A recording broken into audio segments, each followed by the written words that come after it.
E aí pessoal, boa tarde, tudo bem com vocês? Pessoal da Catequese da Crisma, pessoal que está seguindo no canal também, pessoal que está seguindo no Facebook, né? Que Deus possa abençoar todo mundo aí, né? E hoje a gente vai continuar então, né? Terminando, né, a parte do CREI com relação a todos os atributos de Deus, a tudo aquilo que Deus é. A gente vai falar da onipotência de Deus, né? Que é o único atributo, né? Que é descrito, né? Que claro, ele é onisciente, onipresente e onipotente, né? E a onipotência é a única coisa que é realmente descrita no creio. A gente vai refletir um pouquinho sobre essa onipotência dele. Antes de mais nada, né, vamos fazer aquela oração. Inspirai, Senhor, as nossas ações e ajudai-nos a realizá-las, para que em vós comece e para vós termine tudo aquilo que fizermos, por Cristo Senhor nosso. Amém. Santa Maria, Mãe de Deus, rogai por nós. São Dom Bosco, rogai por nós. Em nome do Pai, do Filho e do Espírito Santo. Amém. Amém. Então é isso aí, pessoal. A gente vai então continuar com essas descrições, né, que a gente estava falando sobre Deus, né, pensando como é que é nosso relacionamento com Deus, né, tentando entender toda essa parte da Santíssima Trindade, né, e agora a gente vai falar muito sobre realmente a onipotência dele, né, como é que é essa onipotência, confessá-la, como é que isso dá um peso pra gente, né. A onipotência, ela precisa ser estudada por nós, né? Vou falar catecista, não é catecista, mais obviamente ainda, mas todo cristão, ele precisa realmente estudar um pouco sobre a onipotência de Deus, entender que Deus é capaz, que ele tem a capacidade de fazer tudo, né? Ele tem essa onipotência, né? E essa onipotência, na vida de um cristão, realmente muda tudo. E é por causa disso também que ela permanece no creio, porque no creio, como todo mundo sabe, como eu tinha falado lá atrás também, ele é o nosso símbolo da fé, é o sinal da nossa fé quando a gente proclama ela para o mundo. E a onipotência é muito importante, porque nós sabemos que Deus vai governar perante a nossa liberdade, né? E vai dar, a partir dos seus desígnios, a partir do seu amor, vai guiar tudo para que tudo seja movido conforme a vontade dele. Isso é muito importante que a gente entenda. Primeiro, que ele realiza tudo o que quer, né? Muitas vezes a gente tem esse problema de acreditar que Deus, ele é uma força da natureza, né? Como se Deus está em todo lugar, só que esse Deus, na verdade, não tem uma lógica, não tem uma inteligência, na verdade é só uma existência que você pode senti-la, sabe? Como se fosse aquela força Jedi, né, que fala, né? Não sei se vocês assistiram Star Wars, né? Provavelmente algum de vocês não deve ter assistido, mas é uma coisa que normalmente você vê uma frase ali, né? Falando, né, que a força esteja sempre com você, né? É uma coisa que funciona muito bem no universo de Star Wars, mas não funciona pra gente, né? É muito importante que a gente entenda esse primeiro princípio, que Deus não é essa força que simplesmente existe e que você pode acessá-la se tiver muito treinamento e nada disso, né? Temos que lembrar que Deus é uma pessoa, mas isso já foi dito lá atrás, nos outros encontros a gente consegue pegar com um pouco mais de detalhe também. Porém, Deus também não é aquele Deus que nos abandona, né? Coisa que eu já falei lá atrás também, é um Deus que está lá no céu, criou a terra, deixou nós por nossa liberdade, e aí então fica olhando pra gente de longe, olhando pra gente sofrer. Tem gente que acha que Deus é isso. Deus também não é isso. Deus é uma pessoa que é amável e que nos ama e que deseja o nosso amor por Ele. É uma pessoa que se relaciona com nós. Literalmente, Ele é uma pessoa. A gente tem que entender que Deus é uma pessoa e que deseja que nós nos relacionamos por Ele para o nosso próprio bem, né? Deus, ele já é perfeito em si mesmo, não precisa do nosso amor, mas Ele quer precisar do nosso amor por amor a nós, né? Ele nos ama e sabe que se nós começarmos a amarmos a Ele, nós mesmos vamos começar a ter uma mudança de vida, nós vamos nos tornar pessoas melhores, né? Uma pessoa que ama verdadeiramente a Deus é uma pessoa que faz o bem ao próximo, uma pessoa que faz um bem a Deus, é uma pessoa que cuida bem da criação. Não quer dizer, só tem ganhos, né? Não tem nenhuma perca, não tem nenhuma perda nenhuma. ele é exatamente esse Senhor da criação. E esse é o Senhor da criação porque ele tem uma lógica, né? Deus não é essa força da natureza, Deus não é esse Deus que fica longe, Deus é um Deus que está presente, só que está presente logicamente nas coisas. Não é que eu quero dizer, o que eu quero dizer exatamente com essa lógica? Você pode perceber, por exemplo, na natureza. A natureza, se você observar, por exemplo, a aranha que está no teu teto agora, você vai perceber que ela tem uma inteligência que não pode ter saído de uma coisa do nada. Quer dizer, ela consegue fazer teias, testar teias em lugares específicos para pegar alguns animais. Esses animais ele consegue se alimentar, né?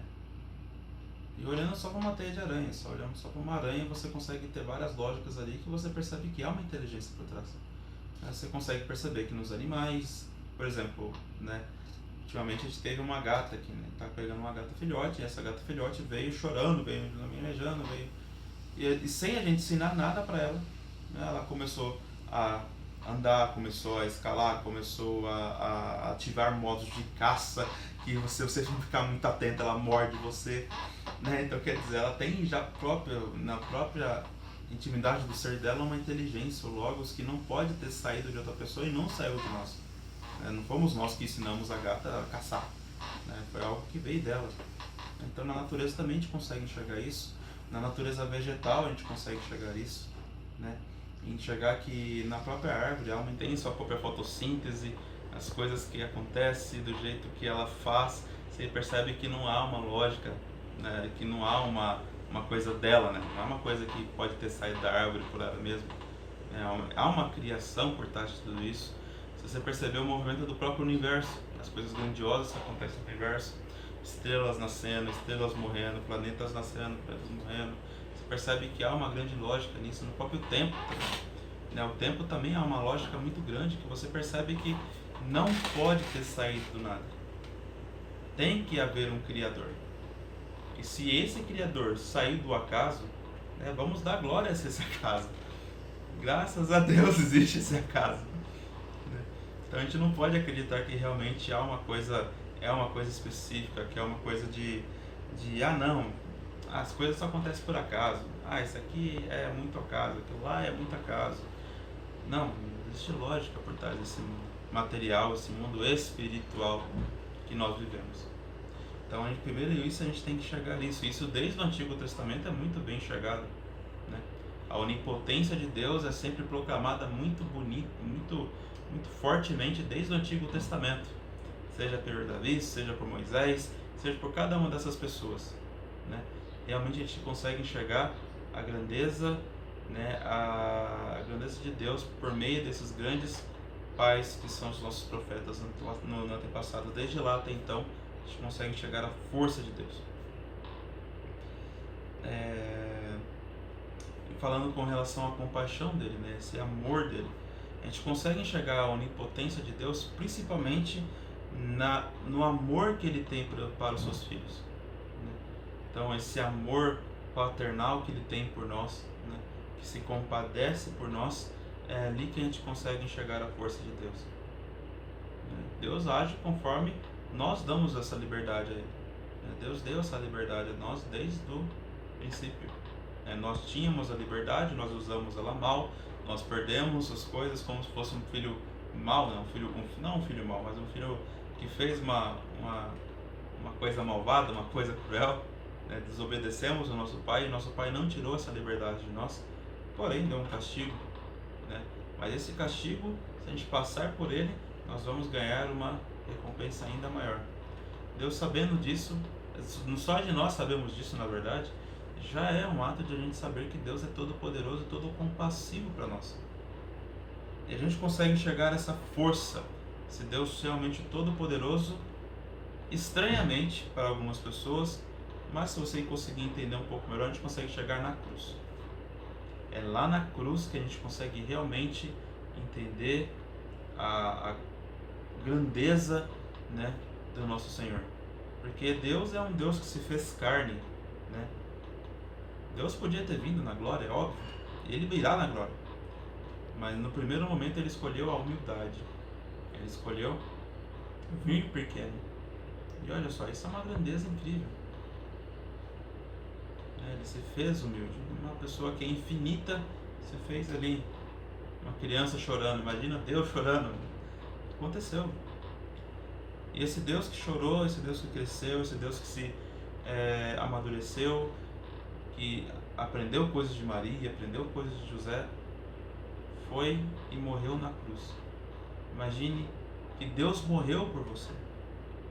Deus viu a sua pequenez, Deus viu a sua escravidão no pecado, e Deus viu que você precisava dessa remissão, dessa compra de volta do pecado, e por isso ele foi lá e morreu, quis morrer. E isso é muito importante também para que ajudar nós na nossa fé. Nós temos que entender isso para que nós possamos crescer na fé.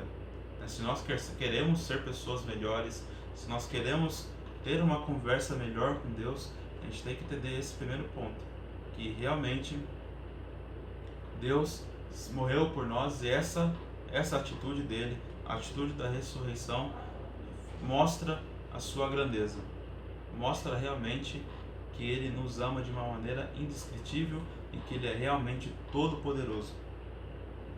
Se nós queremos entender essa lógica de Deus, se nós queremos entender que realmente Deus é todo poderoso, nós podemos olhar para a cruz,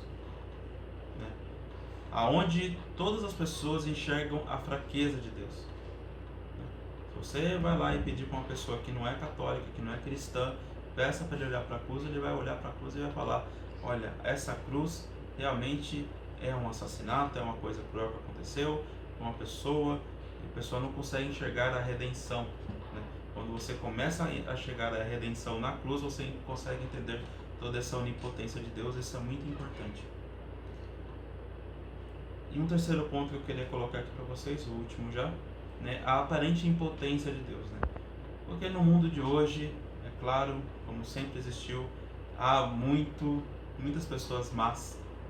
Essas pessoas más colocam sua maldade no mundo. E é óbvio também que há muito mal no mundo. Muitas doenças, muitas pessoas que não merecem estar passando por aquilo que está passando, que não tem nenhuma lógica, nossa pelo menos, de a gente enxergar que aquela pessoa merece aquela dor.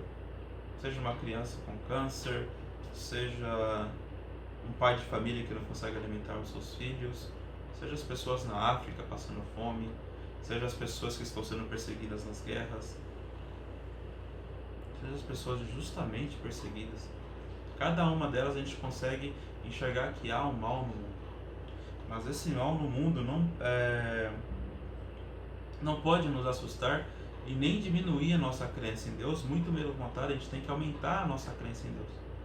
A gente tem que lembrar que, na verdade, Deus mostrou toda a sua força na cruz. Foi Ele na pior situação possível, na sua morte, foi lá que Ele mostrou a sua glória. Então, mesmo nas piores maldades que existem nesse mundo, mesmo nas piores cruzes que existem nesse mundo, a gente tem que ter essa fé. Entender que se Deus passou por isso tudo, se Deus passou por tudo isso na cruz, é porque Ele vai... olhando para a cruz de Cristo, a gente entende que houve a ressurreição de Cristo. Então, na nossa cruz também, cada cruz que a gente leva aqui na terra, nós vamos também ressuscitar. Se nós, claro, cremos nessa palavra, cremos que Deus, nesses momentos difíceis, nessas tempestades que nós enfrentamos na nossa vida, Deus ainda vai lá e ainda está junto com a gente sofrendo, porque Ele quer nos ressuscitar, quer nos tornarmos pessoas melhores, pessoas mais santas. Há coisas que acontecem na nossa vida que a gente simplesmente não entende, que a gente simplesmente não compreende. Mas é nesses momentos que Deus realmente se mostra, que Deus realmente está ali presente. E isso é muito importante. Uma grande pessoa que fala sobre isso é a própria Virgem Maria, nossa mãe. Nela a gente consegue ver várias afirmações muito importante dela. Dentre delas, o catecismo separou duas e eu acho bacana passar aqui para vocês. Uma Acho que as duas são relacionadas ao início, né? Onde ela fala que para Deus nada é impossível e que Deus faz coisas maravilhosas, que seu nome é santo. Então a Virgem Maria, aquela pobre virgem, né, que vivia na pobreza, vivia na humildade, conseguia enxergar a glória de Deus, e mesmo ela se tornando a mãe de Deus, onde ela podia exaltar a sua glória, né, podia fazer a sua vanglória, ela foi lá e se humilhou ainda mais. Quer dizer, E aliás, claro que para Nossa Senhora nada, não seria uma vanglória, né? Muito pelo contrário, né? Nós nos vangloriamos muito, né? A glória, todas as glórias a Maria, é óbvio, né? Mas ela nunca se colocou, né, em situação de glória, né? Eu posso estar enganado, não sei se eu estou certo, mas acho que nenhuma das aparições que ela fez, ela se autogloriou. Claro que ela se apresentou seus títulos, apresentou caminhos para que a igreja possa seguir adiante, mas ela nunca se gloriou, né? Ela sempre gloriou a Deus. E esse é o ponto-chave, que nós, em todas as situações que a gente tem que ter não, né? Todas as situações que a gente vai passar, a gente tem que sempre gloriar a Deus, né? E entender que essa lógica de Deus é a lógica perfeita. Temos que lembrar antes de tudo que Deus nos ama, né? E que Deus não permite que nada nesse mundo aconteça de mal, se naquele mal Ele não conseguir arranjar um bem maior. Se a gente está numa época de caos, de pessoas xingando umas às outras, de pandemia, de doença, se em momentos de guerra, né, em momentos que pessoas se desentendem facilmente, né, é porque Deus está nos dando até mesmo um castigo, né? Talvez até mesmo seja um castigo, mas que isso nos faz, não queira nos fazer diferente, assim, né? Deus está longe da gente, Deus nos castiga porque é aquele menino malvado, né, que vai lá e taca fogo na formiga usando uma lupa, né, ou sei lá, né, maltrata um gato, maltrata um cachorro. Não, Deus não é isso. Deus é um pai amoroso que olha para o seu filho que está fazendo mal e age. E para aquele filho ele olha e fala: você está sendo mal, eu vou te dar um castigo para que você se torne uma pessoa melhor. Então, se você está tendo oportunidades de ser mal com as pessoas, ou as pessoas estão sendo mal com você e você só quer simplesmente revidar nessas pessoas, primeiro de tudo, tenta pensar com o coração de Deus. Sejam melhores com essas pessoas, aprendam a ser melhores com essas pessoas. Claro, né, não ser melhor com essas pessoas não é, não, essa pessoa está fazendo uma coisa de errada, então eu vou passar pano, né, eu vou passar a mão na cabecinha. Não, seja justo com a pessoa. Se a pessoa está fazendo uma coisa de errado, aponta para a pessoa aquilo que ela está fazendo de errado, né, sem mágoa no coração, sem guardar nada no coração, sem guardar raiva no coração, mas seja justo para essa pessoa. Se é um momento difícil de pandemia, vamos ter mais confiança em Deus. Vamos acreditar na providência de Deus, né? Se nós acreditamos na providência de Deus, nós vamos acreditar na sua onipotência. Isso é acreditar na providência de Deus. Nós acreditamos que Deus tudo faz de bom e tudo se faz em ordem para que seus filhos possam ser agraciados com a santidade. Então, se Deus permite um momento de pandemia, um momento de dores, um momento de percas, é porque Deus, para essas pessoas, Ele vai dar uma nova oportunidade para que se salvem, para que se santifiquem mais, para que realmente se aproximem uns dos outros e amem de verdade, com um coração caridoso mesmo uns aos outros. Isso acho que é uma importância muito grande, uma importância muito verdadeira mesmo, que a gente tem que colocar no nosso coração, e que realmente entender esse mistério, né? Entender não, né? Porque entender acho que é uma coisa muito forte, que onipotência é uma coisa que não cabe num cérebro humano, né? Mas se a gente estudar um pouco mais para entender, sempre mais, né, a gente consegue entender um pouco mais esse mistério e abrir os nossos corações para esse amor de Deus, e isso, claro, vai nos ajudar a gente entender mais os outros mistérios que vai vir ali no creio. Eu acho que é isso, pessoal. Semana que vem a gente vai continuar, né, com as sentenças do creio, né? A gente vai falar muito sobre a criação de Deus, falar de coisas visíveis, de coisas invisíveis, que realmente, na época que eu passei com o pessoal da Crisma, foi um encontro que realmente me marcou, foi muito bacana. Espero que vocês gostem também. Tem algum recado já, né? Kaique aí, ó, faz a hashtag pra Diana falar também. Tá certo, pessoal. Só agradecer a todos vocês, né? Todos vocês que estão tendo paciência de ver nossos encontros, né? Que vocês que estão compartilhando também, que nós possamos aprender juntos, né? Novamente falando isso, né? Eu estou sempre em aprendizagem, estou sempre aprendendo também, né? E realmente posso falar alguma coisa errada ou alguma coisa que precisa de algum complemento. Eu espero que vocês ali realmente nos comentários, se vocês quiserem comentar alguma coisa, né, fiquem livres para poder fazer isso, para me corrigir, para complementar. Pode realmente me ajudar aí nesse apostolado aí no qual a gente está formando aí. Eu acho que é isso mesmo, pessoal. Que Nossa Senhora possa nos auxiliar, que Nosso Senhor Jesus Cristo possa nos perdoar, ter misericórdia de nós, e que São Dom Bosco também possa ajudar a todos nós, e todos os nossos jovens também, para que eles possam realmente abrir o coração para o Imaculado Coração de Maria e para o Sagrado Coração de Jesus. Que Nossa Senhora Auxiliadora, que São Dom Bosco, possa nos proteger e nos guardar sempre, em nome do Pai, do Filho e do Espírito Santo. Amém. Até mais, pessoal. Boa semana para vocês.